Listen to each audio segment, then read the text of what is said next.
What is up, Saints fans? Steve Geller, Jeff Nowak here, inside Black and Gold, live from our houses. We are not on Radio Row for Super Bowl. Last year, we were, but that was a lot easier since it was in our backyard. We. Away we go.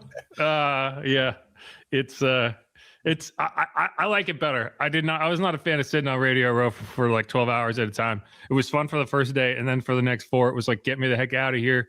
I want to go home, but I am home. I was on Radio Row briefly in Mobile, Alabama. Not quite as exciting of an experience. But I hear you're practicing your French already. Oh yeah. I mean, yeah. So we're going to talk about that. Saints are headed to Paris. I got to get me a passport. I'm going to have to figure that out this week. See if the government will greenlight me leaving the country. It's been a while since I've left the country. I once had a passport, but I was too young when I got it for them to consider me not like a safety risk.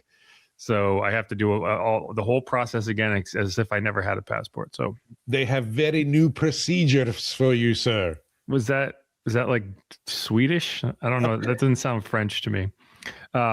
It's sinister in any way. I'm trying to say you got to get the mustache. Right, exactly. But no, so we're going to talk about that. Saints are headed to Paris. We're going to give you the details, what was announced today, all that good stuff, and we're going to go through a lot.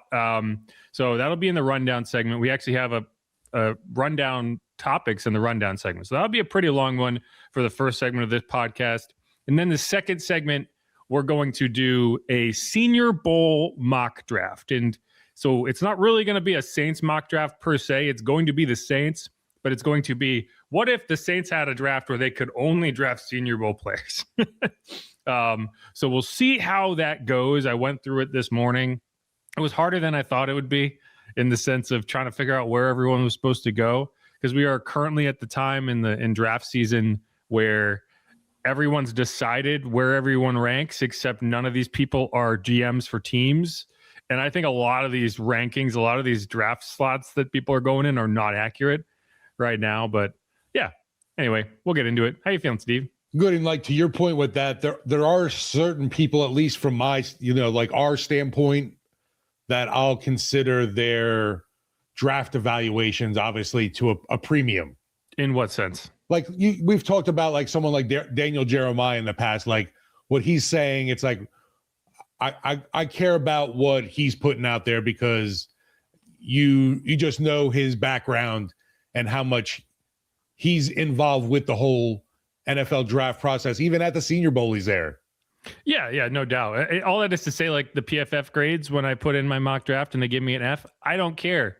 Because last year they gave me an F- for Tyler Shuck, and it seemed to be a pretty good pick.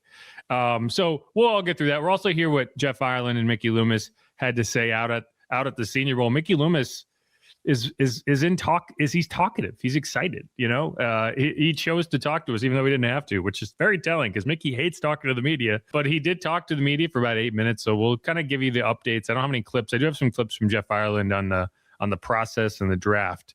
But we'll get into that. Anything else you want to mention before we hit a break? No, it's fine to talk to the media too when there's a lot of these positive questions suddenly coming your way, and you're telling the media even, whoa, temper those expectations on this draft. We don't want to blow it too much up. Yeah, right. Yeah. I mean, when the questions are, wow, how'd you do so well with all those draft picks? I think it's a little easier to stand up there and answer those hard-hitting questions. I did get an answer from Jeff Ireland about Isaiah Foskey, which I thought was a pretty good answer. Ooh. So we'll play that one for you as well. But all right, let's hit a quick break, come back, get through the rundown, a Senior Bowl week edition of the rundown, or at least a Senior Bowl recap week edition of the rundown. Who dat? Go Saints. If you haven't subscribed yet, please do that. Get your hand warmers out, and we'll be right back.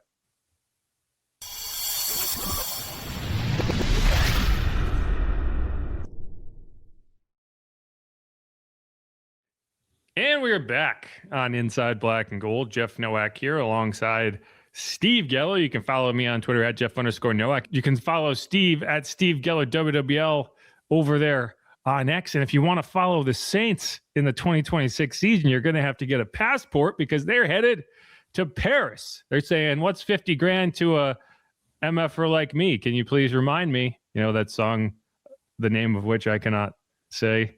Yeah, Saints are headed to Paris. How you feel about that, Steve?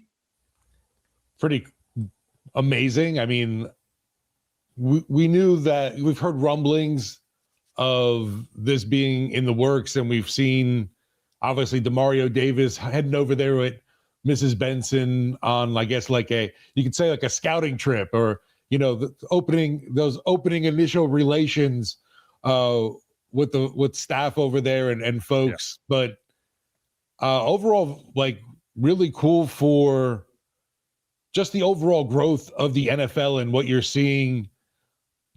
Literally a world domination going on for the National Football League. Yeah, to me, it's less about the game, and it's more about, like, it's not just that the Saints are going to be the first team to play a game in Paris. It kind of feels like the Saints own Paris from a marketing perspective, and they really do. They have the sole marketing rights that they've had since 2023. They've been setting this up for years, so it's like the Paris is kind of like how the Jags have London, and they're the team that, like, always gets thought of first for London. I think that's the Saints in Paris, and as this kind of builds out, I don't think that they're going to have a game there every year, but theoretically speaking, down the line, like, the end game here for the NFL is to have every team with an international game on their schedule every year, and the Saints have kind of have this track worn out to Paris, where it's basically a home game for them. So that's kind of where we're at right now. French media has reported that it's going to be the Saints and Browns on October 25th. Now, the NFL has not officially announced that. They have announced fucking Shador, man. I love it. Yeah. They have announced the Saints in the game, and they have announced that it's going to be in Stade de France. Is that the name of the stadium? Stade de France? Sure, yeah. You got to put that little extra flair on it. I need some pronunciation guides. Anyone who speaks. Oh, man, you're going to have some, like, translating apps you're going to have to download. Anyone who speaks of the French can tell me whether I'm saying the name of the stadium correctly. But that's all we know. We know that the Saints are going to be in the game. We know the stadium. Now, I think October 25th and the Browns is the correct answer for who else is going to be in that game and when it's going to be played. But I think the NFL understands that, hey, if we announce the Saints are in it, and then we come back in a day and say the Browns are in it, and then we come back in a week and say when the game is, we get 3 announcements for the price of 1. So they're not going to just throw all that information out there. I do believe that is the game, and you will have the Shedeur Sanders Bowl over there in Paris. If he's still starting at that point, who knows what's going on with the Browns? He's a Pro Bowler, man. That's right. He's a Pro Bowler. They did hire a coach, so they have a coach now. Who is their coach?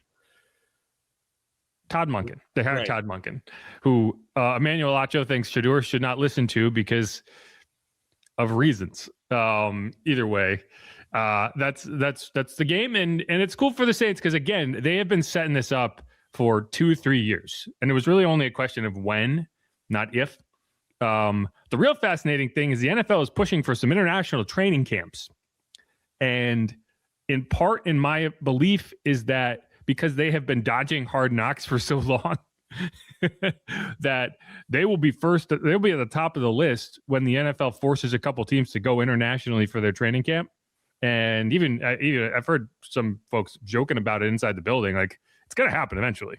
So we'll see. But either way, that's the news of the day is Viva la France. Who dat? Going to stay Viva la with France. Saints sideline reporter Jeff Nowak in France for our training camp update. Yeah, that'll blow out the budget. Like they're going to bankrupt WWL as an organization if they force us to do that, because we have to go because they're going to have preseason games. So like we have to broadcast them. Either way, that's where we're at. You're definitely going to have to do like a whole food vlog too. Sure. I can eat a lot of baguettes. Right. There's 8 international games. So you got Brazil, you got Australia, you have Madrid, Spain. Is that Barcelona? You have Spain, wherever it is. And then you have the 3 London games. So, yeah.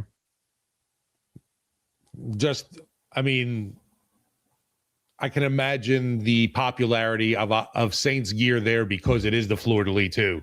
I am fascinated to see just how big the fan base is out in France, and for sure, that, as well as how well Saints fans travel.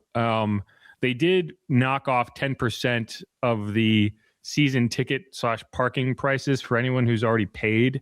There's like a 1 game credit because they would have charged you for 9 games. Like this, there was a belief that this wasn't going to happen up until a few weeks ago because they could not figure out exactly what the stadium situation was going to look like. Because, here's the thing. In London, they know exactly how they've done this so many times. They know the process. They went to Munich. They got a stadium. Like every time they go back, they know what they're doing.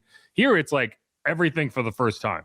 So it's the stadium holds 80,000 people, and I expect them to pack that thing out. And I'm curious. I'm excited. I think the Saints are excited too. I think fans are excited. And now we join Crepes with Jeff here on the banks of the Seine River. There you go. Yeah. Anyway. Okay. So a couple other bits of news as we get into this before we talk about, what all everyone said at the Senior Bowl. Scott Tolzien interviewing with the Steelers on Monday for their offensive coordinator opening.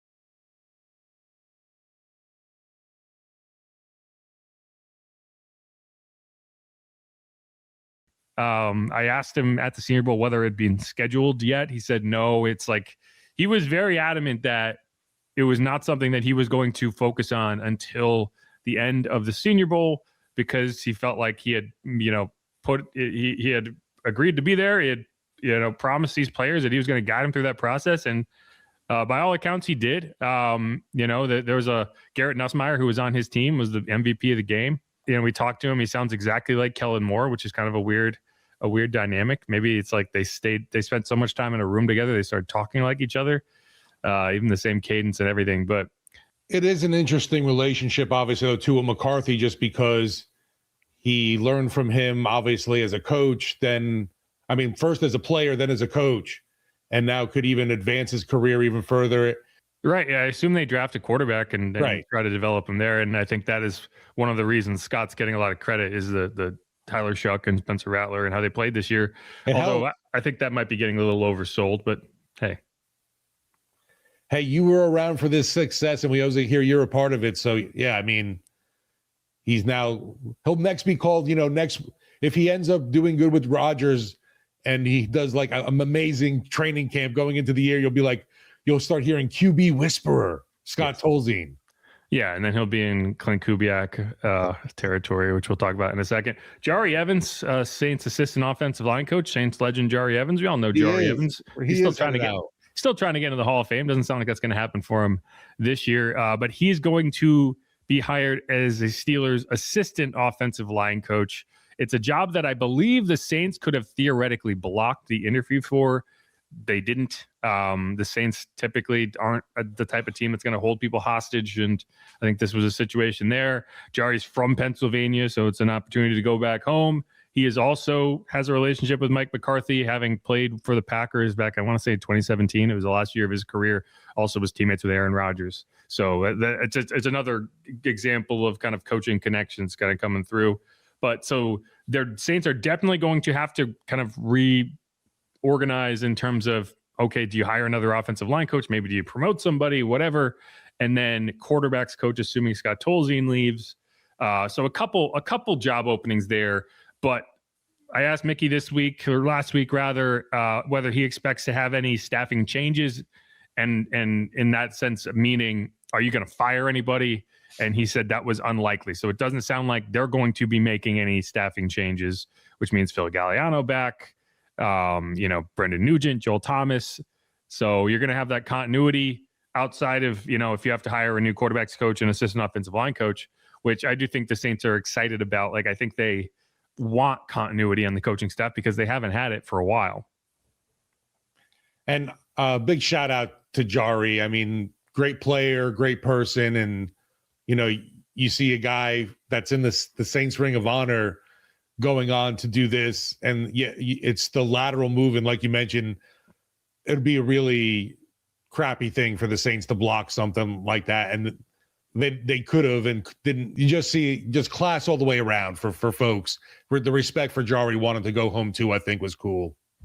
Yeah, the funny thing a lot of people don't necessarily realize when it comes to blocking interviews is sometimes teams will do it to prevent a coach from having to turn down an interview. Like there's times where you see like, so this team blocked that, and it's like, so this coach really doesn't want to go to that team, but he doesn't want to have that conversation with that organization and be like, well, I don't want to work for you because it gets awkward, but you don't want to burn that bridge if you're that coach.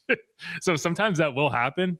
That obviously didn't happen in this case, but it's just something to keep in mind. Like, it's not always like holding someone hostage. Sometimes it's doing a solid for that player, for that coach, even though it makes the team look kind of grungy. But either way, that didn't happen. I do think that's funny because that definitely does happen. Like, because any team can request to interview any coach, but it's tough to be like, thanks, but no thanks. I'm good. What's funny is you brought up what recently, though, the most douchiest one was the Panthers. Yeah, because I think the Falcons tried to interview Chris Tabor after they had fired Frank Reich, and he didn't even have like a job necessarily lined up, and they blocked him from that interview, and then they fired him anyway. So it's like, screw you guys. Chris Tabor, a guy who did just get hired by somebody to be the special teams coordinator, a good coach. And he kind of kept that team together. It's kind of like Darren Rizzi last year. Like, if the Saints had blocked Darren Rizzi from interviewing for Sean Payton's special teams coordinator position, it would have been very similar to that, just because you didn't want him to go coach for Sean. Like, that would have been the same. They obviously didn't do that, and he is out there with Sean Payton. Speaking of coaches with Sean Payton, Pete Carmichael is going to be the offensive coordinator for the Bills. He's leaving the Broncos for that job, speaking of lateral moves. So Joe Brady is making sure to hire a coach that has zero interest in trying to take his job, which is smart. That one was a little surprising to me that Carmichael would leave Peyton's side. Yeah. I'd have to. I'm curious as to what he'll say when he inevitably gets interviewed for that, because it was strange. Maybe he was worried that Sean would just fire him like he fired Lombardi just because he was mad, even though it's not Joe's fault that Sean calls the plays. Or it's like, I could work with Josh Allen or Bo Nix. I'm going to go work with the other guy. Yeah, makes sense. So then both are cold, right? Yeah, sure. Just different kinds of cold. Maybe Pete just didn't like the altitude. I don't know. And then finally, all 10 coaching vacancies have quote unquote been filled. Only one has not officially been hired, in the sense that Clint Kubiak, offensive coordinator, former Saints offensive coordinator for the Seahawks, is in line to get that Raiders job. It's kind of like the Saints last year, in the sense that they can't make the hire official until after the Super Bowl. So it mirrors kind of what the Saints did with Kellen Moore last year. I don't know about you. It's been a while since I've been this confident that a head coaching hire was not going to be a good hire. I just do not think Clint Kubiak is going to be a good head coach. I don't. No faith in the Cougs? I don't. I just don't. I think he's a good coordinator. I think he's the Dennis Allen of offense, right? Like, I think they're very, very similar people. It's why they got along. He just does not have the personality to be a head coach. And now, if he goes to if he goes to Vegas and they start winning right away, fine. Like, you can survive that. I just don't think he's got the personality to lead a room. I don't. And maybe I'm wrong. Maybe he's way different inside the locker room than he is talking to anyone outside of it. But I just don't see it. I don't see it. So I'll mention just because I think the Raiders do have some good pieces, and then obviously you're adding the number one pick, which is Mendoza, make things pretty favorably set up for him. You could say, at least. It's a good situation for Kubiak for a few reasons. One, you have Fernando Mendoza, you have the number one pick in the draft, and you can put him next to Ashton Genty. So you have your quarterback, running back, you have that offense in really good shape. You got Brock Bowers, you have weapons. So your offense should be set up pretty well. And you're going to a team that has fired its head coach each of the last 2 seasons in year one. So you are going to get the most secure contract in the history of head coaching. It's going to be kind of like Dave Canales, who, when he went to the Panthers a couple years ago, they had just fired Frank Reich, and he basically got the NFL equivalent of hazard pay to go coach the Panthers. So Clint's going to get the same deal with the Raiders. And now that doesn't mean it's a good situation. It just means you probably won't get fired on a whim, right? Because they're going to have a lot of money tied to that. But you still got to deal with all of the things that made the Raiders a bad organization over the last however long. Maybe Derek Carr comes out of retirement. And to bridge to Fernando? I don't know. The bridge to Fernando. I think there's a song in there. we don't talk about Bruno, but with Derek, I think we could do that. I think we could find a way. We'll take a 6th-round pick from the Raiders. Cool. Yeah, that's going to be interesting if Derek does decide to come out of retirement, because will there be a market for him? And what is that market? Can you get a free 6th-round pick? I think the Saints wouldn't turn their nose up at that. Whatever you want, we'll take it. Yeah, the last bit of non-Senior Bowl news that came out this week, the salary cap is projected to land between $301 and $305 million, which is another roughly $20 million cap increase, which is a bit higher than you would typically project. That means the Saints are going to come in probably around $13 million over the salary cap. And that is a cap overage that they can clear with like 2 restructures. You could do it in a weekend. Right. So that's not going to be an issue for the Saints. Business is good in the NFL. Prices keep going up everywhere. Up. They're basically just printing money at this point. Like, it's the only thing on TV that anyone's watching. So they're getting advertising dollars out the wazoo. They just keep expanding to different markets internationally, and they're making money hand over fist doing it. So these contracts for players are going to keep going up. You're part of the troops they're sending over to Paris to take over. Yeah, I don't know. Like and I appreciate the Saints, because the Saints have managed to keep their contracts on the reasonable side of these exploding contract markets.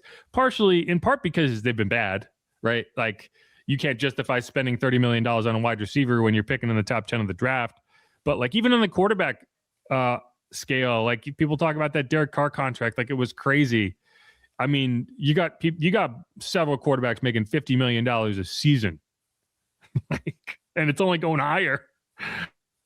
We'll see. And this, God, thank the Lord that the Saints didn't end up winning the Deshaun Watson sweepstakes, because it was looking that way. Yeah, they got bailed out on that one. Right. But we don't need to talk about that because it never happened. Either way, Andres. Yeah, like, that's where the Browns are, and good for the Browns. But all right, let's hit a quick break, and I want to come back and talk about what Mickey Loomis Jeff Ireland had to say at the Senior Bowl. Some non-updates on some key players. We'll hear a clip from Jeff that I want to get into, and otherwise, stick around.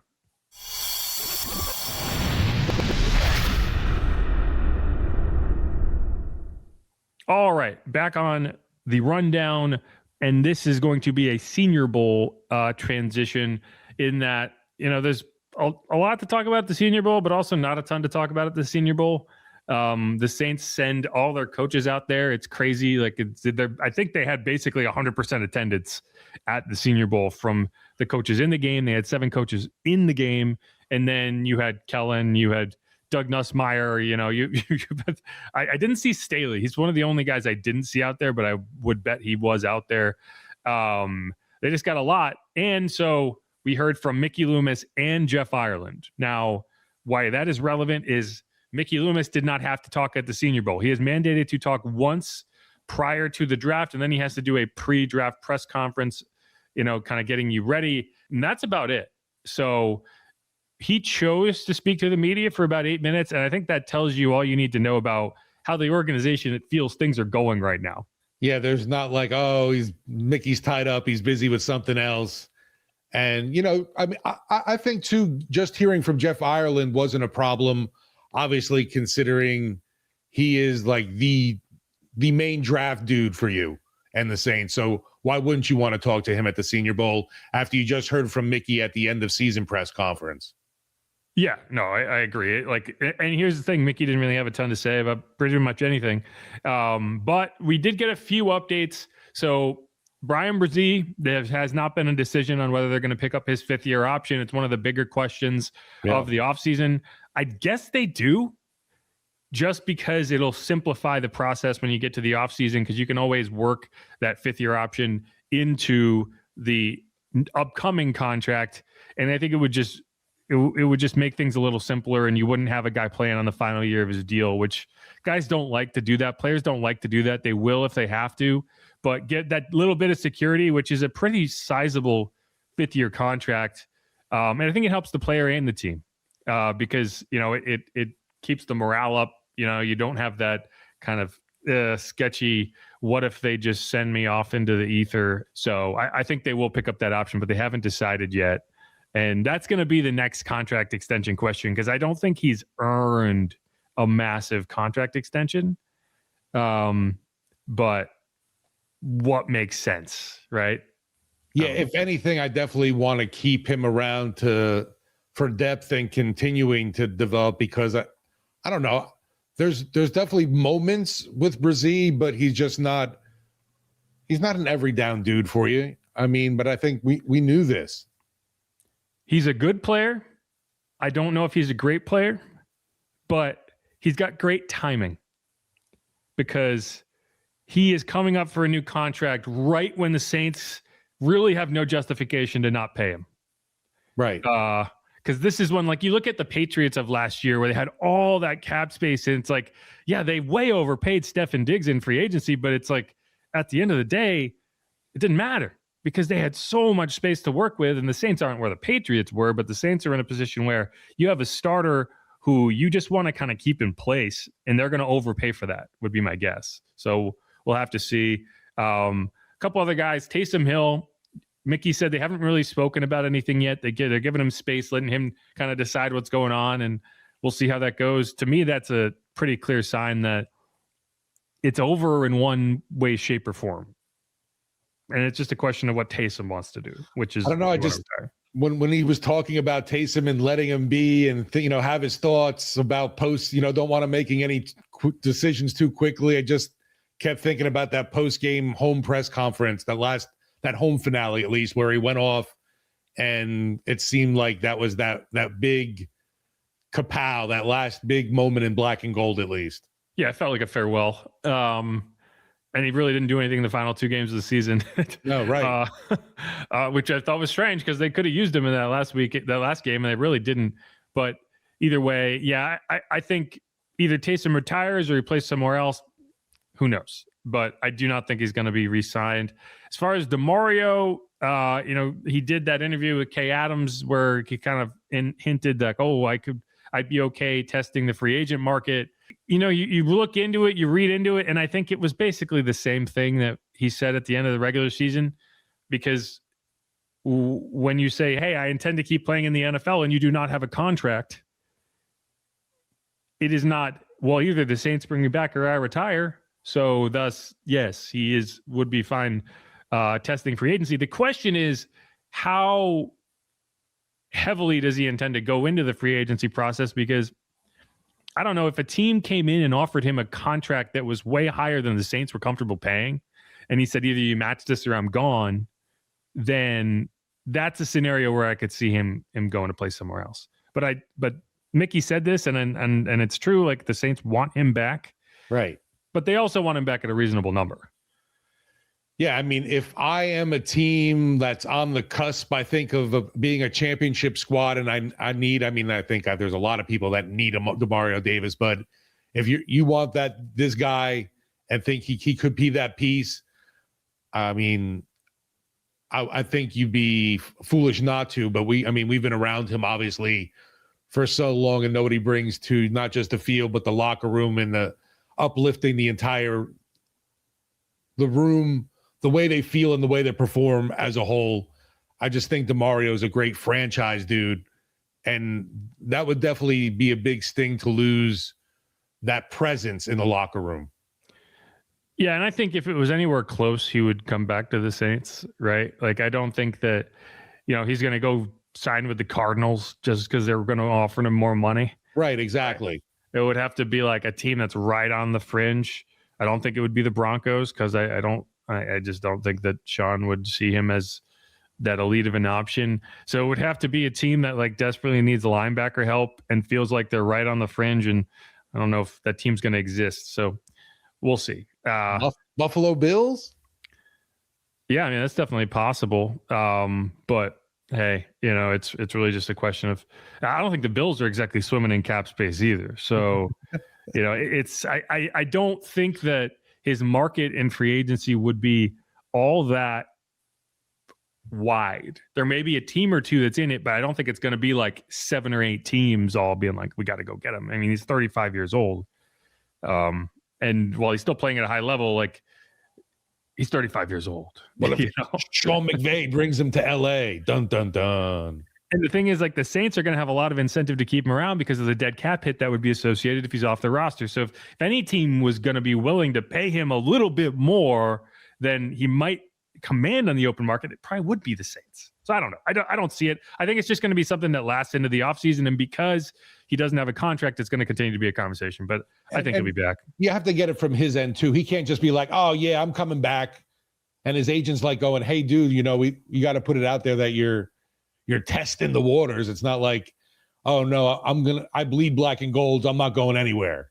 Yeah, I'll come back here for whatever they're willing to pay me. No, exactly. You don't say that, right? Even if it's true. Even if it's true, you don't say that. Because your agent's like, hey, I make money based on the amount you get paid, bud. So let's make sure I get it.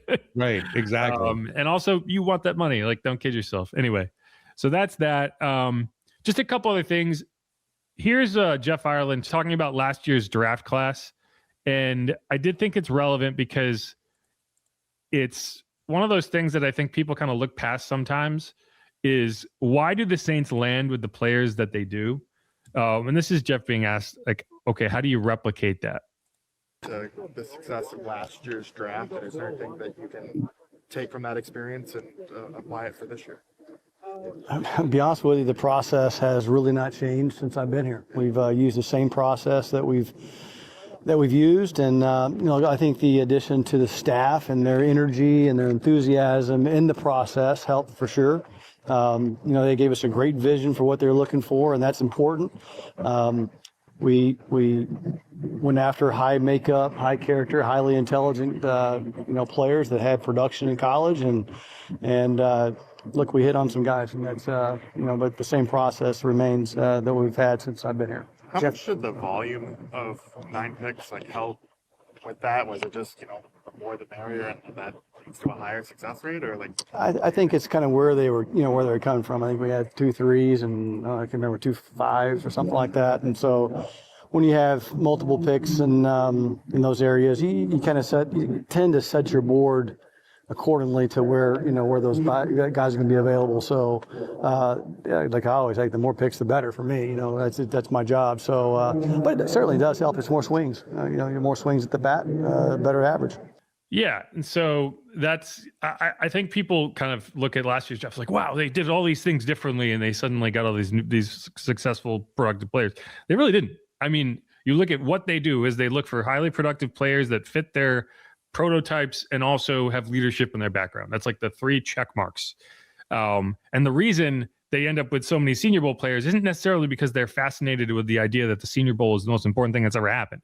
It's because the Senior Bowl provides an outlet for them to start to get that information from players that, in a lot of cases, were very productive in college.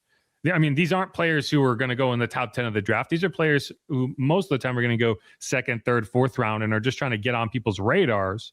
And that's where you can find some good nuggets that may be kind of being overlooked, like a Tyler Shuck or a Jonas Sanker. You can also overvalue that and end up with Peyton Turner, all the edge rushers that have failed, which we're going to talk more about edge rusher in a second. But you did just we got some news, even though we're not recording this live. We got some live news into the podcast. Yeah, coming on in, it seems like we have a QB that was in black and gold that is on the move to Kansas City. Don't keep me in suspense, Steve. According to Jay Kaner's Instagram, at the tagged location being at the Kansas City Chiefs practice facility was a post of new beginnings, and at 2 people were tagged on this list as well, but he's definitely at the Chiefs practice facility, Jeff, saying new beginnings. And what do you call that emoji? A rock on. Yeah. Horns. So, new beginnings for the Hainer. The Hain train. The Hain train's pulling into a new station. There can only be one train here right now. That's the Lane train. So yeah, the Hain train had to move on. Yeah, it's true. Yeah, there's only room at the station for one train, and we got the Lane train. Yeah, it doesn't surprise me. He's a free agent. because they cut him and signed him to the practice squad. So that means, and they did not sign him to a futures deal. So yeah, he can go sign wherever he wants, and good for him. I mean, people, it's funny, like guys, people have decided aren't very good. They just like trash constantly. Like I see like people are like, why is Jake Haener around? I don't know. He's a third string quarterback who knows your offense. I thought he was a reasonable guy to have on the practice squad last year, but so I do think the Saints feel good about their quarterback situation. We'll see if they bring back Hunter Deckers. We'll talk about the quarterbacks in the Senior Bowl segment, but yeah. So I think it's interesting. Somebody that is known as a QB dude, and Andy Reid is at least interested to see more of him. Yeah, and I'm excited for him to move on past the duck lips phase of his career. Oh, that's never happened. He'll have that forever. They'll be talking about that in Kansas City. But it's in a different jersey, so maybe they can Photoshop him into a Chiefs jersey. But all right, back to the Senior Bowl. I have one more clip from Jeff Ireland that I want to play, and it's just really him talking about the edge rusher position in general, because a lot is going to change for this team in terms of how they assess the edge rusher position, how they scout the edge rusher position, who is on their list, who gets ruled out. Because for a long time, I remember Nolan Smith was a good example of this from a couple of years ago with Georgia, and it was like people wanted the Saints to bring in Nolan Smith. I'm like, guys, he weighs like 228 pounds. They're not going to bring in that size edge rusher. It just does not fit the defense. Well, with a new defense, there's some new prototypes. This is what he said. Scheme affected how you evaluate the edge rusher position. Obviously, this time last year you had all those hires made. Yeah, it really does. I mean, because you're looking at a different prototype of player. We're looking at different length and size, and around here with Sean and Nielsen and those guys, we wanted big power guys, power rushers. We're looking for a little different athlete. Size isn't as a premium as much as the athleticism is. So, that only helps us. That creates actually more bodies, more swings. It's the defensive line class, as kind of they say, analysts-wise, like you guys see it as it's so weird. I kind of look at it as like it's every year. There's some really good guys at the top. There's a middle section, and then there's a bottom section, and that never changes really. So I mean, there's some really good pass rushers, some edge guys that probably wouldn't have fit in our previous defense, but there's some guys that fit pretty good in this defense, and that's an advantage for us. That position in particular, with some of the picks that haven't necessarily worked out, like how do you inform decision making? Does that help just in terms of evaluation or how your process goes? Like, do you evaluate how I'm not sure if I understand your question. Well, I mean, the second round pick off the roster in 2 years is obviously not a success. So how do you use that as a kind of informing your process and how you adjust? Well, you have to go look at why you made the mistake. I mean, that's the first thing you have to go. You have to go back and analyze and understand why you made the mistake. And I did that quite quickly after we kind of started seeing some of the deficiencies that we saw, once he was here. So you try not to make that mistake twice. That's for sure. I mean, but there's processes in place to do that, and we do it pretty well. Yeah. So I was trying to find a polite way to be like, what the hell happened with the Foskey pick? I wanted to be like, stay away from Notre Dame players. Yeah, maybe. Although there's some pretty good ones in this draft that you probably wanted. That's why I'm worried about the running back. Again, I've said this before. It's just the Brian Kelly Notre Dame players that were a problem. The Marcus Freeman Notre Dame players are going to be perfectly fine. Plus, the Saints they had some decent Notre Dame players in terms of, like, by the end of the year, Audric Estime and Kevin Austin were basically the entire offense, and they were Notre Dame guys. But either way, so the edge rusher position, and I don't mean to harp on the failed picks, because last year's draft class was incredibly successful. They did a great job, but what they haven't done is draft an edge rusher in forever. That was actually productive. They have not drafted a productive edge rusher since 2017, and it's not for lack of trying. So something is not working. And what I was hoping to get from him in that answer, and I don't know if we did necessarily, he did admit it was a mistake, and there were reasons it was a mistake, and hopefully they can use that information from Foskey and honestly Peyton Turner, Marcus Davenport, to kind of move forward and be like, okay, what did we get wrong? Because we got something wrong. It seems like one of the things is being hung up on that size is definitely one of the things that, and you hear the athleticism, they're definitely locked in on. Yeah, I think the athleticism is important. And I think that, yeah, you kind of, the prototype that they're looking for, they were kind of settling for a player that got in there and they weren't looking that much beyond it. And they were kind of like, oh, there's production, there's leadership, get him. Clearly that didn't work. But what he did say in that is that there's a lot more players in play that weren't before, just like we were talking about. And that's going to come into play when we get to the Senior Bowl mock draft part of this.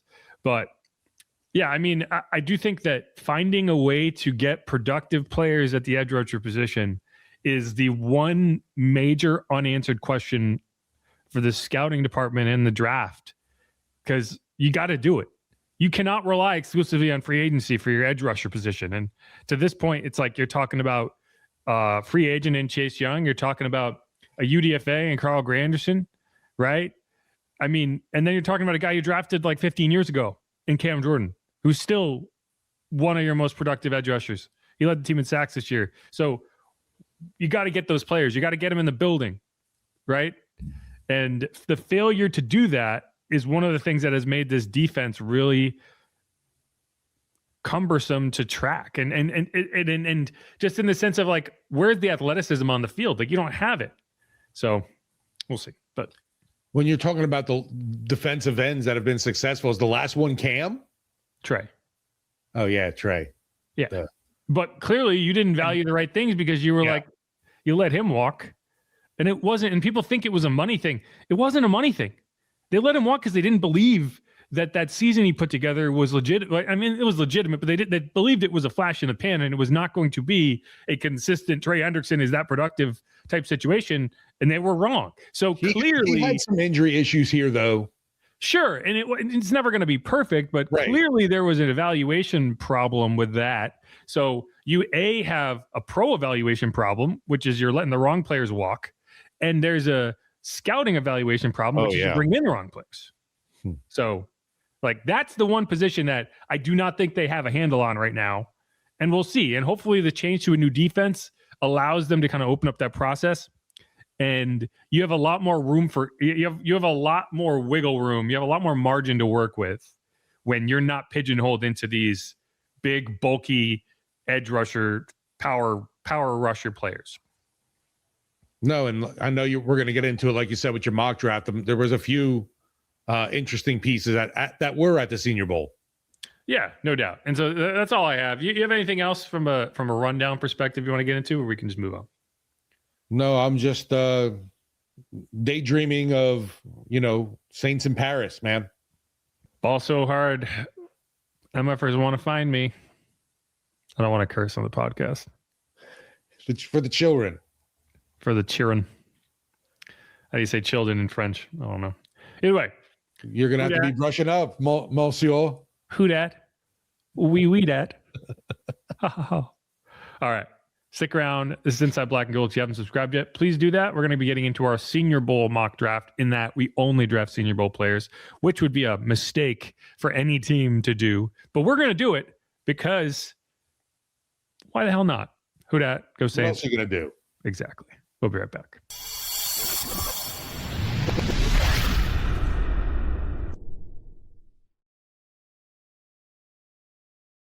And we're back on Inside Black and Gold. Jeff Nowak here alongside Steve Yeller. Went through a lot of Saints news there at the top and some non-Saints news, to be completely honest, at the top. And now we're going to prove that I was at the Senior Bowl last week and go through a Senior Bowl mock draft. And again, as we explained, this is not just a post-Senior Bowl mock draft. It is a exclusively Senior Bowl mock draft, in that I am only going to draft Senior Bowl players. This is not really a mock draft. We'll get into our first legitimate mock draft edition where you might see some of these players in a couple weeks. But for now, how you feeling, Steve? You ready? Yeah, I'm curious to see how this goes, because I can imagine it gets difficult. Difficult is a good word. Challenging. Yeah, it's challenging mostly in the sense that, like, I want to.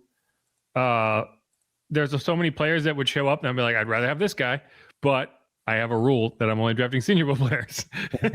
So I'm not able to do that. And let me just get this up here because there's a lot of picks.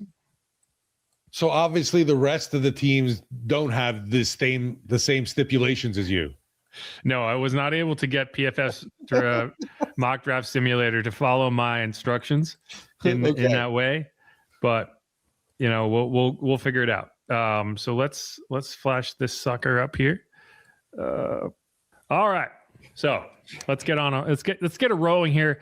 Now, there's a lot of players to talk about from the Senior Bowl, but one take I'm pretty confident on, one take I'm pretty convicted about is that there were no top 10 players at the Senior Bowl this year.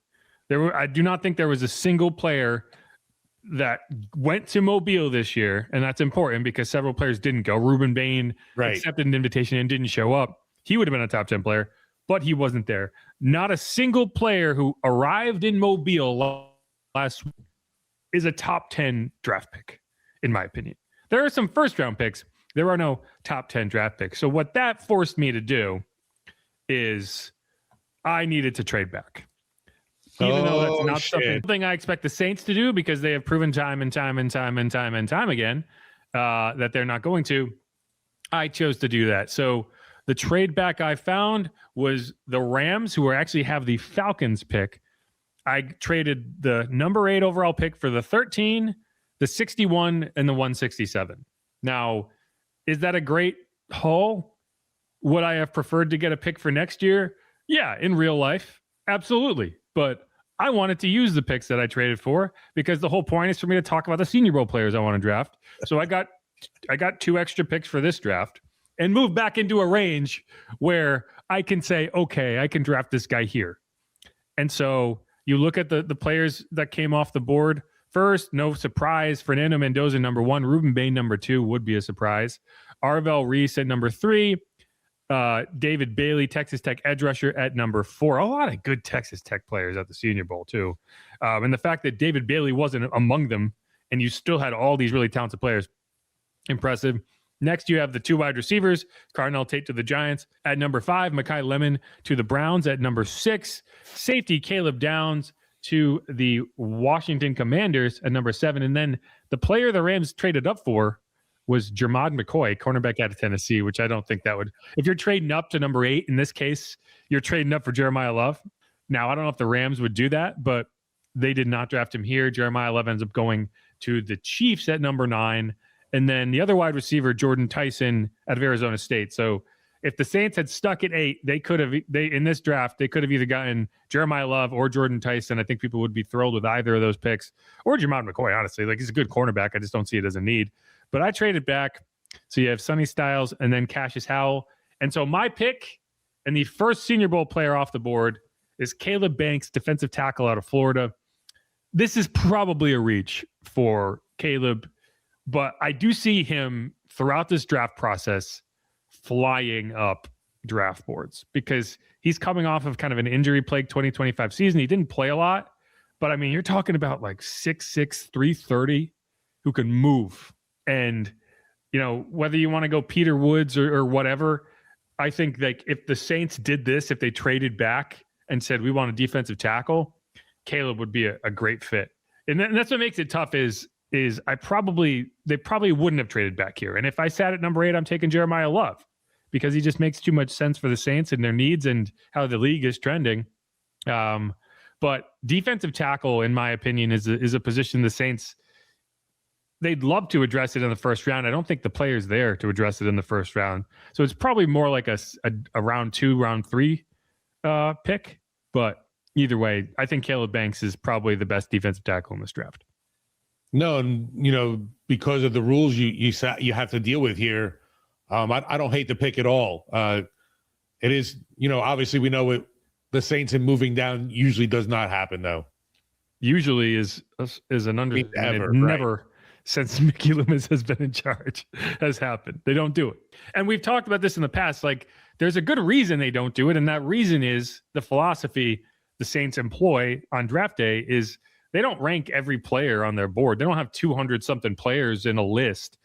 They have kind of clouds of how many players they think they need at every pick to make sure they get one of those players. Right. And as long as they have enough players in that cloud, the formula has never failed, and there's always been at least one of those players available. It's gotten close a few times, but they've always had a player available. And when it's been particularly close, that's when you'll see them trade up, because they feel like, hey, this is a player that we know is worth this value. Whereas if we trade back, we're getting a player of lesser value. And if you're viewing it that way, you're never going to trade back. And that's what's happened. So I don't expect that to change. Either way, Peter Woods goes number 18 to the Vikings here. Mansour Delane goes 17, LSU kid, to the Lions. And there's a lot of really intriguing players. TJ Parker is a Senior Bowl player. Yep. He would have been on my radar if he had gotten to the 42nd pick, which is Saints' next pick. But he had a really good week. And TJ Parker is another example of a guy who kind of had a down year, but throughout this process is going to remind people why he went into this past season as one of these top prospects. So let's keep going. Akeem Mesidor, the other edge rusher out of Miami, did not show up at the Senior Bowl, but he did accept an invitation. And I was tempted to say, if you accepted an invitation, I can still draft you. But then I was like, well, that doesn't make sense because I didn't see those players. So I'd just be saying I want this guy. Yeah. Chris Bell, wide receiver out of Louisville, relevant because if the Saints get to their second pick and he's on the board, this is the guy Tyler Shuck played with at Louisville, and they had a really good connection, and he's a good player. So just keep that in mind, because we've seen this in the past, right? Like, think about Joe Burrow and Jamar Chase, right? Like, there was an immediate connection. And Jamar Chase is an elite player. He'd have been good wherever he landed. But one of the reasons he was able to hit the ground running as fast and quickly as he was is because you paired him with Joe Burrow. I do think that there is some historical precedent for that being a really good decision and good pick. So just keep that in mind. He obviously is not there for the Saints pick. He goes off at 35. He also wasn't a Senior Bowl guy. So even if he was, I wouldn't be allowed to draft him. That'll be the case for the next mock draft.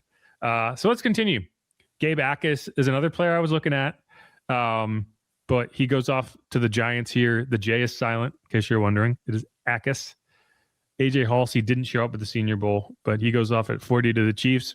So I end up with Romello Height, which is ironic because he is an undersized edge rusher. And to me, this is a pick that I'm kind of stuck on. I don't know for sure if this is a player that would still, even with the new benchmarks, the new prototypes for the position, whether they would say too small, because this is a guy who's listed at 6'3", 235. And that sounds big in most contexts. It is not big for an edge rusher. It is tiny for an edge rusher. You'll find linebackers at that size in the NFL, like inside linebackers at that size. So I think this is really going to be a pick that tests just how far outside of that framework you're willing to go to add that athleticism. But I do think the Saints team needs to add some athleticism on the edge. So maybe you can go a little further to add that player. I really wanted to go Pregnon here, but he didn't play at the Senior Bowl. He was in. This is the pick where I was like, I could still draft Pregnon and say he was supposed to be there, but he got hurt. But I didn't. I ended up going with Romello Height. And so my first two picks are kind of rebuilding the defensive line, which I think is important for this team. Was Derek Moore from Michigan taken yet? Derek Moore? I don't believe so. There he is. He went off at 54 to the Eagles. There you go. So he's definitely an option too. And I mean, you're talking about 6'3", 260, which is the more traditional size, right? I just think if you're trying to get more athletic on the edges, just go for it. Just get an athlete, and he's going to give you a lot of options in terms of pass rush on passing downs. But Derek Moore would have been an option for sure. Lee Hunter is another guy. If I hadn't gone defensive tackle in the first round, I would have been looking at Lee Hunter because he had a really strong week at the Senior Bowl. And all right, so this brings me to one of the picks I traded for, 61. So this is not a pick the Saints will have in their actual draft, but you got an earlier. So this is a kind of a late second round pick. you get from the Rams. This is their traditional pick, not this is their actual pick. The other pick I traded for was the Falcons pick. And so I addressed the interior offensive line, Jake Slaughter, center from Florida. Now, you don't have to sell me on a player named Slaughter. It reminds me, have you seen The Naked Gun? I just saw that this weekend. That's hilarious you said that. We have here Jake's laughter. Anyway, you get the joke I'm talking about. No, I'm clueless. Really? He was like, I see you were arrested for man's laughter. It's like manslaughter. I guess I missed it. Oh, that's one of the better jokes in there. Anyway, Jake's laughter. No, Jake Slaughter. So, there's a few options you could go at for the interior offensive line spot. Keelan Rutledge, who I could have probably gotten later, is a guy that I think the Saints are going to be really interested in when it comes down to it. He's kind of a road grader. He's a mauler at the guard spot. But I think what I appreciate about Slaughter is that he's a center.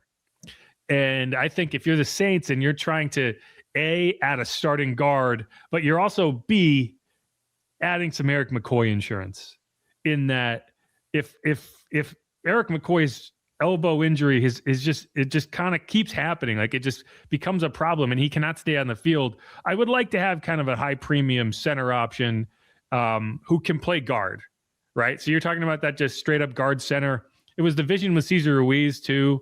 So maybe that scares you off of it, but Jake's got the size. He's got all the reps. He played in the SEC. He's just a player that checks every box for this team. Yeah, and I see on that list right below getting taken is the kid from Arizona State by the Patriots at 63. I know is at Senior Bowl and turned some heads. Yes, and I was between those two guys, right? And so my thing is,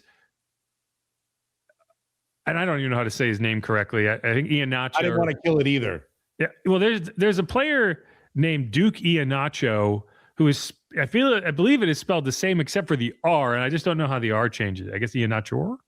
But either way, I think if I'm trying to find a stout guard, I don't want to have to be like, well, you're a tackle, but I'm going to move you inside to guard. I'd like to say, hey, I have a interior line prospect who can play all three spots. And so you're like, if I'm gambling in the second round on a guard, I want to make sure he can play guard. That said, I think tackle depth is important too, and I'm going to address that down the line a little bit. But no, I agree. Those were the players I was in between, was Max there or Slaughter. And when it came down to Slaughter versus Nachos, I went with Slaughter. It was just for me going into your process here. I was like, man, how many names is he going to be able to come across here, trying to do this all Senior Bowl draft. And so that was like, I felt like the Leo meme. I was pointing at the screen going, oh, there's another one. But it's unfortunately it's coming off the board and you can't use it. Correct. But so I do have one more pick and then a long gap. And Okay. so this is where it gets difficult for my process, because I was able to get 61, which is an extra pick. But you can imagine, like, if you're the Saints, you're looking at this and saying, I didn't get that 61st pick. So my next pick is going to be 73. And I've been waiting a while. And that's why, trading back, you get these extra bites at the apple. Like, I know they don't like to do it, but man, like, these are good players that you have a shot at. So kind of scrolling down, some big names that haven't come off yet. We're now into the third round. PFF wanted me to take Elijah Surratt. I probably should have taken Elijah Surratt, but he didn't go to the Senior Bowl, so he wasn't an option. But Elijah Surratt's a player that late second round, early third round is going to be an intriguing player. Kid out of Indiana, played really well this year. Everyone's been super exposed to him, so that probably helps his draft stock a little bit. But we're going down. So 72, Jonah Coleman, halfback out of Washington. So I'm on the board at 73, and I'm going to take a player that I've talked to you about before, Justin Joly at an NC State. There's positions that I wanted to address here. I would have loved a wide receiver. Jacob Rodriguez, a linebacker for Texas Tech, was on the board, who I love as a prospect. I think the Saints are going to be in on him as a prospect. Bud Clark was on the board. I love him as a prospect. Yeah. Safety out of TCU. Malachi Fields is on the board, wide receiver out of Notre Dame, player I really liked. And then Keelan Rutledge, who I mentioned before, if I hadn't already just taken a guard, he would have been kind of in my range. PFF has him lower. I think he's going to climb up draft boards. But I went with the tight end because I think tight end is a much bigger need for this team. And to me, Justin Joly was the most impressive tight end prospect out there. There were some others. There were some guys that were good-looking players, but I just like his size, his receiving ability, his ability to line up everywhere. If you go and watch his tape at NC State, he's lining up wide. He's lining up in the slot. He's in line. He can block. He can catch. He can run. Even in college, it's tough to look at production and draw a straight line from that to the NFL. Like there's certain like unicorn type players like a Kyle Pitts or a Brock Bowers where it's like, yeah, okay, the production is the production. But at tight end, a lot of time, you kind of got to look past it and understand that a lot of college offenses don't understand how to use the tight end, right? Like Foster Moreau had like 7 catches in college, felt like, and he was a 4th round pick. So I think Justin's going to be a player that really, really can turn heads at the NFL level. I compare him to Delaney Walker. Probably would be my best comp for him, just in terms of the size and the skill set.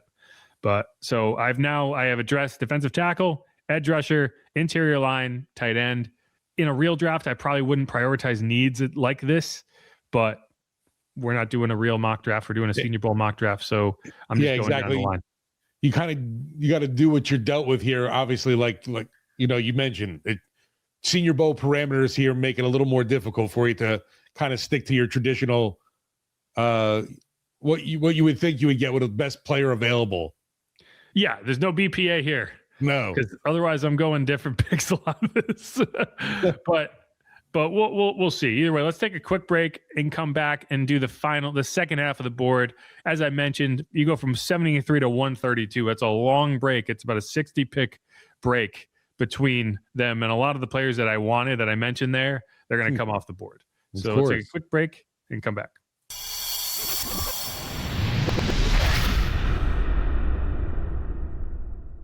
All right, going through the rest of the board.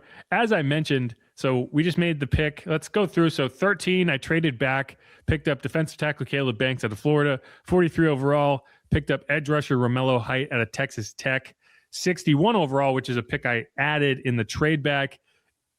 Jake Slaughter, guard center. I think you bring him in as a center who will play guard for you and hopefully is your starting guard in week 1 of the 2026 season on the left side of the line. And then Justin Joly, NC State tight end at 73 overall. So let's scroll on down. Trinidad Chambliss coming off the board here. Chris Brazel out of Tennessee, wide receiver. These are not Senior Bowl guys. I'm just talking. Jennings Dunker, which if you haven't seen a picture of this guy, go look up a picture of Jennings Dunker. He just looks like a football player, like very much like, oh, this is an offensive tackle who plays for Iowa. It reminds me a little bit of Cody Mauk, who kind of went viral when he was his draft season because he had the headshot with no front teeth. It's just like, okay, yeah, I can understand it. Jacob Rodriguez comes off the board here. Again, this is a player that I think the Saints are going to fall in love with. I was going to say, I like the pick for the Finns right here. Yeah, it's a good pick. Keeping going. Nuss comes off the board at number 94. I think Nuss is going to end up a 2nd round pick when all is said and done. I believe it.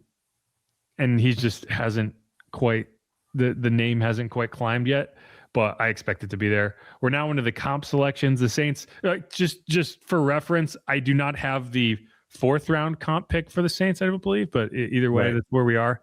Malachi Fields comes off the board here, and this is a bummer because I was really hoping he would get to me. And this is where it was like, okay, 73 to 132. We're not even halfway there. Right. So it was probably a short-sighted hope, but either way, let's continue going. Genesis Smith is the final pick of the 3rd round. Carson Beck comes off in the 4th round, which is way too high. There's no way he's a 4th round pick. Continuing. Nick Singleton, good running back out of Penn State. He was a Senior Bowl guy. There's my guy, Bud Clark, to the Bengals. Probably my biggest disappointment, and I'll just tell you right now, is I did not get a safety in this draft, which I wanted one. I should have gotten a safety. I didn't. And but Bud was the guy I was going after, and he went off the board, and I was like, gosh darn it. Anyway, continuing. You sound like Kellen cursing now. I know.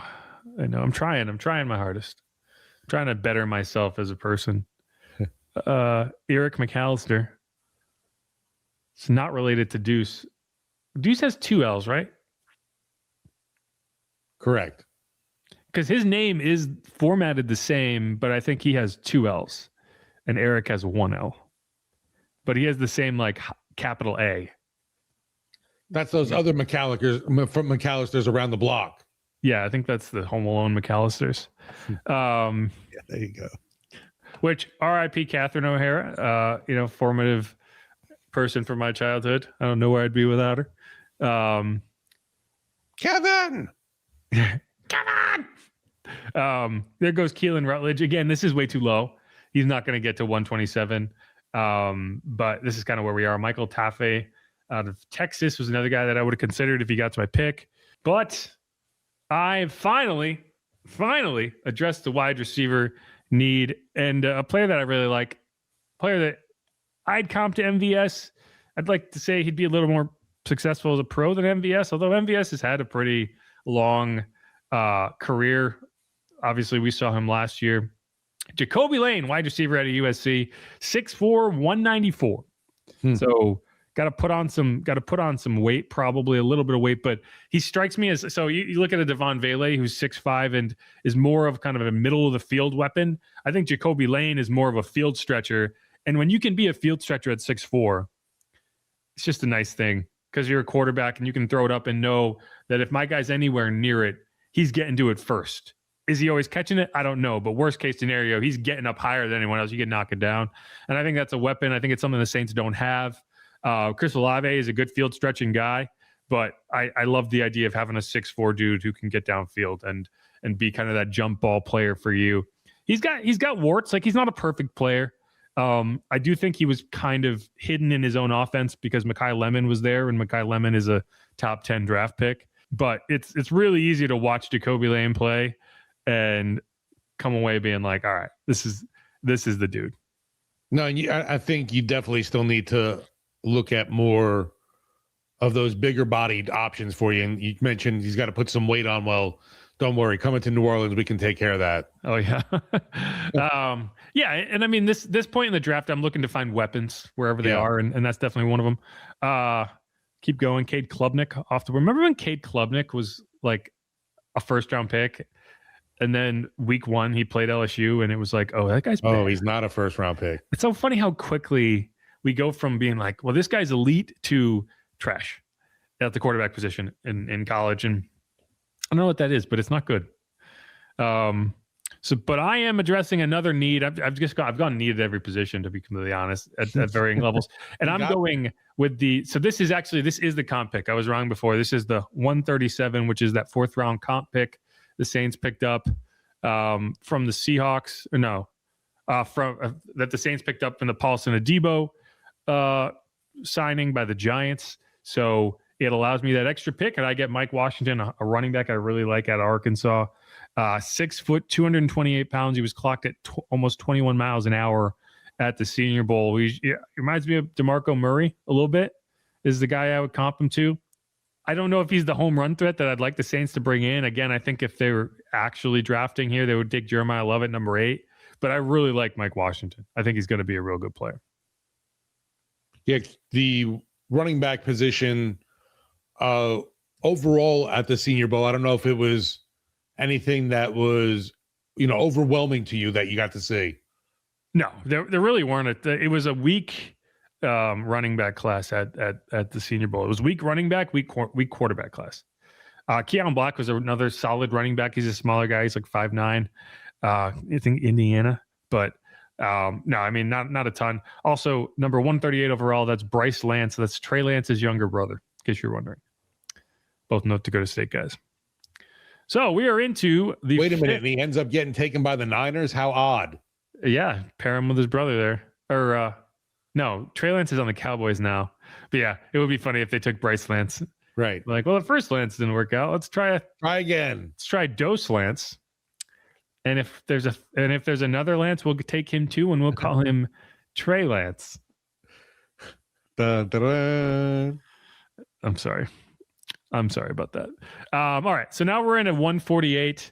So we're kind of down toward the bottom. Ted Hurst comes off the board, wide receiver out of Georgia State. Harold Perkins here at 145. Remember when Harold Perkins? Remember when the Perk was like a potential like number 1 overall pick a couple years ago? Nope. All right. So we are to the pick, and now we are addressing linebacker. We got Kyle Lewis, linebacker out of Pittsburgh, the Fighting Doug Millers, as I always say, just a solid all-around player. And when you're talking about 4th, 5th round at the linebacker spot, you're like, you talk special teams first, and then you talk, okay, can he develop into a player? And that's where I think you landed on Danny Stutzman.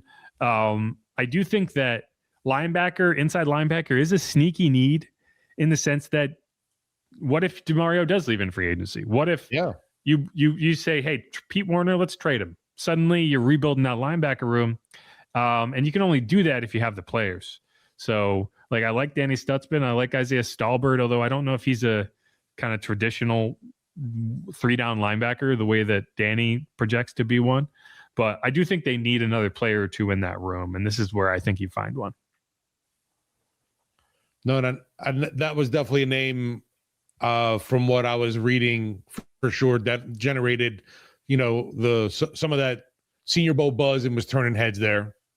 Yeah, and there's a few really impressive linebackers that were out there from a production perspective. I think Bryce Betcher's name, kid out of Oregon, and obviously Jacob Rodriguez too. So if you're looking for a linebacker in this draft, you can find one. Nadam Tucker out of Western Michigan is not a name a lot of people will have heard. He started at Houston, ended up at Western Michigan, but he had 14.5 sacks last year. And he was toasting people on the first couple of days of practice. He's a smaller guy, speed, could be a guy the Saints go after, and they're not afraid of taking the smaller school guys. So, maybe that's a problem. Maybe that's one of the reasons they've struggled at drafting the edge rusher position. But don't be surprised at all if he ends up on their board. Aaron Anderson out of wide receiver out of LSU goes at 154. Le'Veon Moss, he was out at the Senior Bowl. Solid player. Texas A&M goes to Steelers, 159. Tanner Kozial, tight end out of Houston. He was another, if I didn't go with Jolie earlier, he would have been a guy that I was looking at the most recent pick because he's got good hands. He's got a good receiving chops. He's got good size out of Houston. I know Willie Fritz was talking him up for good reason. And then we end at 167, and this is the other pick I traded for from the Rams. Offensive tackle Cage Casey out of Boise State.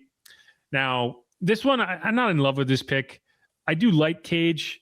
I think the Boise State connection is something, although I did ask him if he's ever met Kellen Moore. He said no. So it won't be like, I love that guy, But I do think this is another guy he's got tackle in his DNA, but I don't think he's a tackle at the NFL level. I think he's a guy that you cross-train at tackle and guard, and he becomes a swing tackle for you.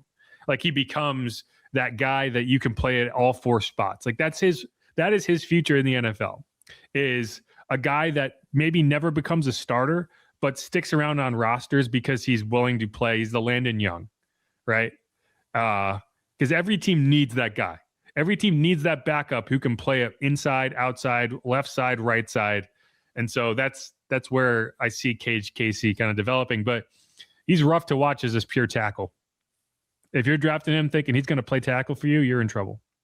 Yeah, like you mentioned, though, developing somebody for depth on the O-line, not a guy you're throwing in there to the Wolves as a starter. No.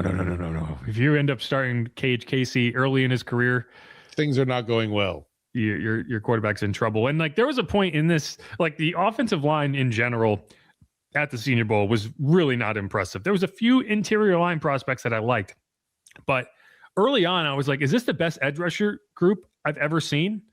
And they're like, oh, no, that's not what it is. It is the offensive line is bad.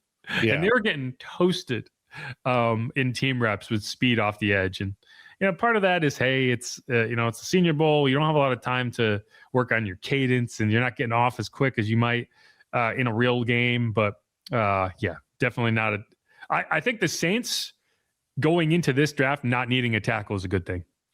Because I just don't think that there's a lot of high-end tackle prospects in this draft.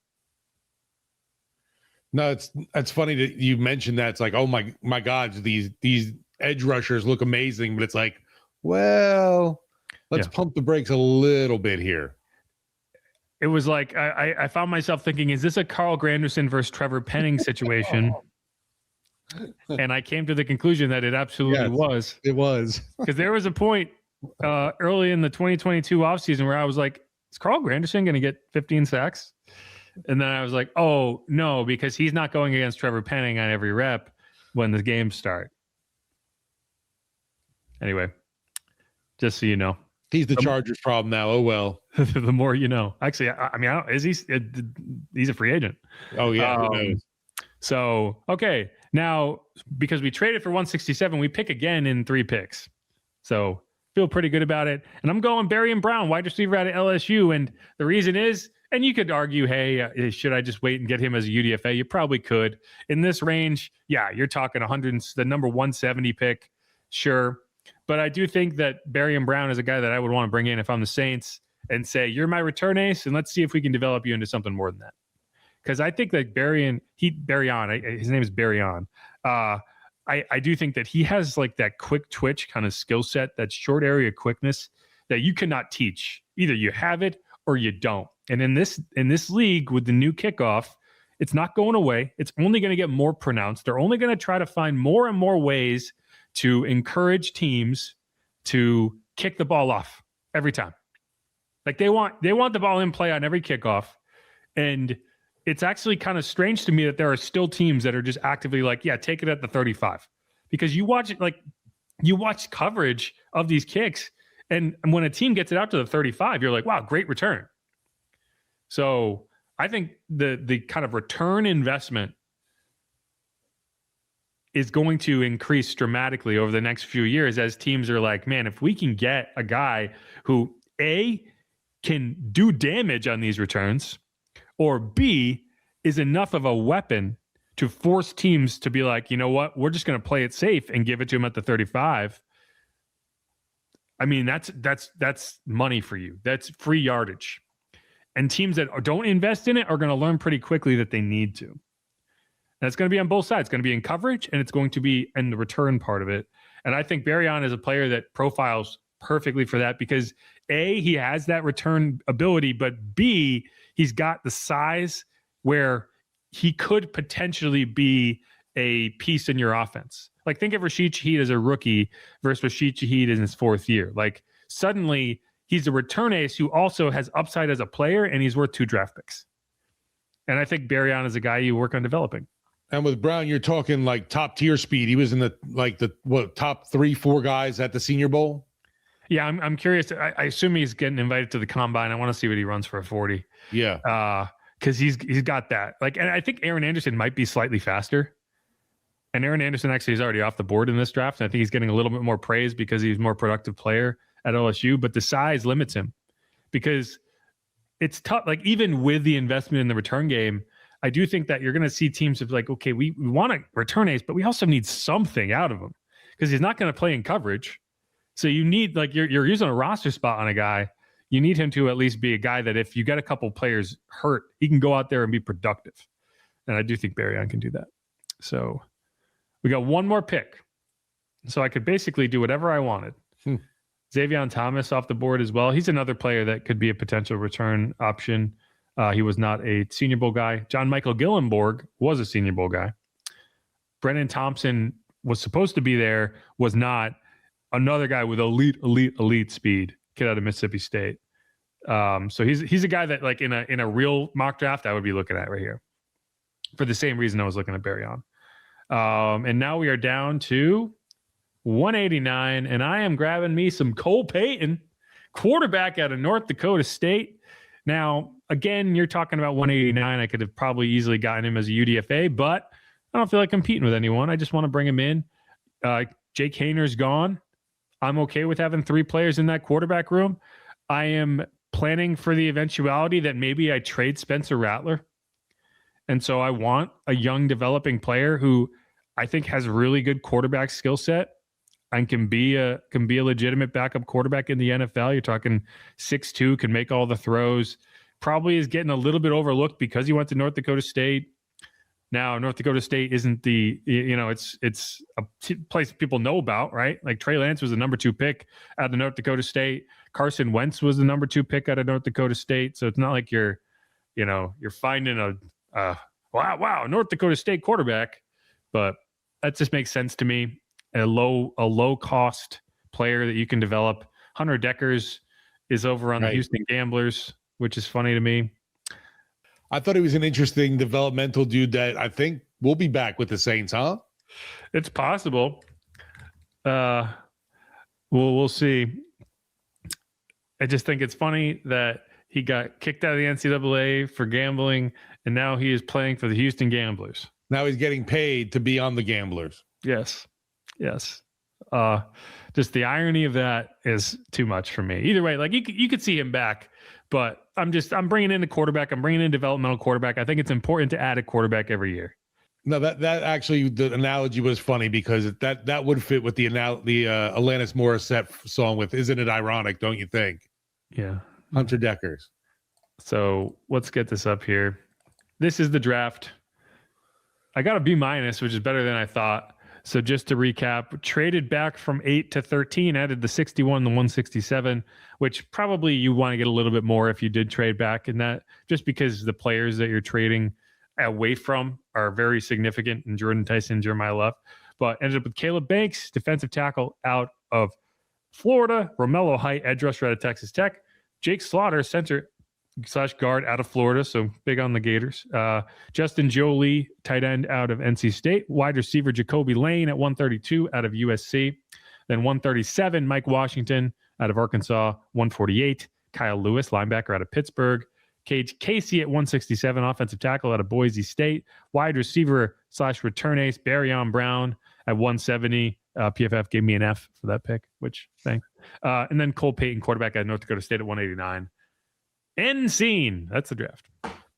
Did you go in thinking you would have a chance at landing the Nuss and Nuss connection, or knew that he was going to go too early on for you to really have him, have a chance at him going in your draft? I considered it if I could get him in the 4th round. Right. It's just tough for me to sell. It's tough to sell me on that 3rd round pick, just because you look at the gap between that 3rd round pick and the 4th round pick, because you traded with the Seahawks. So that first 4th round pick is actually the Seahawks pick, which is either going to be the second to last, or the last pick in the 4th round. So that's a long wait. And if I had an extra pick to throw, and I was like, yeah, okay, let's take a flyer on Nuss. Maybe. I also don't like Doug does not strike me as a guy who wants to coach his son. No, yeah, I hear you. I was just saying for the fun of it. Yo, sure, yeah, you could do it. I mean, there's nothing stopping you from doing it. But I don't think that Big Nuss is going to pound the table and be like, get Garrett in here. No, definitely not. I just don't think that he's the type that would want to coach his son maybe in high school, but not in the pros. Not where it's you cannot show favoritism. I always get a kick out of Danny Hurley for UConn had his son on the team. His name was Andrew. And it was just every time they would blow people out, he would just be like, oh, there's Andrew Hurley again, dribbling out the clock. I don't think he ever took a shot, but he was on the court to end. When they won the national championship, the ball was in Andrew Hurley's hands. And it's just it's just something that happens in college that's funny to me. Where it's just you can be on the team, but just stay in the corner and don't talk. Right. If you're lucky, you get to come in and hold the ball as the clock ticks away. Well, but then there's some that are actually good. Remember, Doug McDermott was on Creighton. His dad was the coach, Dougie McBuckets. So sometimes they're good and you have to play them. But in a lot of instances, it's just okay, you can be on the team, but just be cool, man. Don't get me in trouble. As long as the little Nuss doesn't end up in the NFC South, all's cool. I am fascinated to see where he goes. Because if he ends up in a good situation like the Rams, I think the development curve for him will be very, very positive. If he ends up on a team like the Jets and they then they end up being we'll throw you in right away. That's not a good thing for him. He needs time. He needs to sit for a year and kind of figure out the ropes at the NFL level, work on his body, and then I think he has a chance. But he's the type of player that can be ruined in a certain situation. So we'll see. I do like his upside a whole lot in the NFL, and think like it's not crazy to me to think of him as the number 2 QB this draft. Honestly, I put him above Simpson. I don't think Simpson is very good. That's what I was saying. I was like, I'm not overwhelmed by him either. I mean, I watched a lot of Alabama, and I never came away being like, that's a pro. Like he's a fun quarterback. He's athletic. He can do a lot, but I think Nuss is a better quarterback. Yeah, agreed. Physically, I think he's a little bit more limited, but I think he's a better quarterback. And I think that's what teams are going to see when they put him through the paces. And they're going to be like, oh, this guy knows what he's doing. Yeah, and just for him, just starting at the Senior Bowl, hoping to see all of a sudden his arrow keep going up. And I think it will. And I'll tell you, worst case for Garrett is like a 15-year backup. That's probably worst case. Is he's Chase Daniel. Not a bad gig. It's not. No one wants that. No one says out front, like, I want to be a backup for 10 years. But then you look at that bank account and the number of concussions you don't have, and you're like, oh, okay, that's a pretty good deal. But all right, that's it. Thanks for sitting through my way too long mock draft. Appreciate that. Yeah, but it was no easy task either. So I thought it was entertaining just because, like, I don't know how he's going to do this.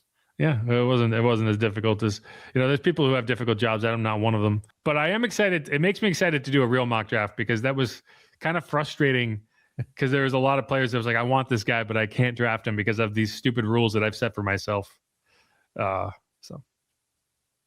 Well, everyone tune in for Jeff's mocks, because they're eerily accurate. Even when they pick bad players, I seem to know. I had Trevor. Woohoo! And Foskey. So, man. Yeah, so you could go on those shows and be like, the guy who predicted Foskey and Penning right here, Jeff Nowak. Thanks for joining us. Yep. Not that they would be bad, just that they would be on the team. So, right. Anyway, that's where I am. That is it. Who dat? Go Saints. Thanks everyone for hanging out.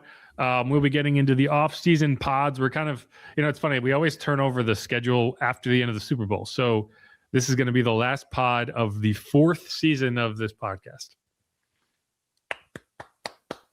Round of applause. We made it. We're still alive. We're still doing it. Somehow, some way. And finally, we actually have something to be excited about. We've made it through the dark times. Winter is spring is coming. I know winter's been here. So no, I'm definitely waiting for the warm up for sure, man. We've aged significantly. Seriously. See all these wrinkles? Man, gosh, they used to be way better looking. Well, monsieur, you have travel plans for next year. That's right. That's what I'm going to spend the rest of the day doing, is trying to figure out how to get me a passport. There you go. All right. Who dat? Go Saints. Thanks everyone for hanging out. Make sure to subscribe. Otherwise, go Shaheed. Shasbeed.